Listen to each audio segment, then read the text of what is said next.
নমস্কার বন্ধুরা, তোমরা দেখতেই পাচ্ছ আরেকটা কিউট প্ল্যান্টার নিয়ে তোমাদের কাছে চলে এসেছি। আর এই কিউট প্ল্যান্টারটা হচ্ছে একটা শক্তপোক্ত রঙের বালতি, যেগুলো আমার রং করার সময় প্রচুর রয়ে গেছিলো। তো সেগুলো দিয়ে ভাবলাম যে একটা প্ল্যান্টার বানিয়েই ফেলি।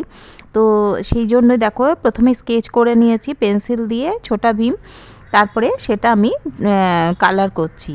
তো দেখো কালার করতে করতে ভাবছি যে যদি প্লেন বালতিতে আমি একটা গাছ বসিয়ে দিতাম, হ্যাঁ সেটাও কি হতো না হতো, কিন্তু এই যে একটু কিছু ড্র করে দিলাম তাতেই এর বিউটিটা অন্যরকম হয়ে গেল। মানে যতটা গাছটাও ভাল লাগবে তার সাথে সাথে একবার করে হলেও প্ল্যান্টারটা দেখেও সবার চোখ যাবে, মনে হবে বাহ বেশ সুন্দর করেছে তো।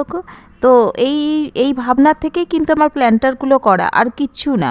গাছটা তো এর মধ্যে নিচে ফুটো করে, মানে বালতির নিচে ফুটো করে আমি সুন্দর করে গাছটা লাগিয়ে দিতে পারতাম, কিন্তু একটা যে কোনো ড্র করলে আরও দারুণ লাগে।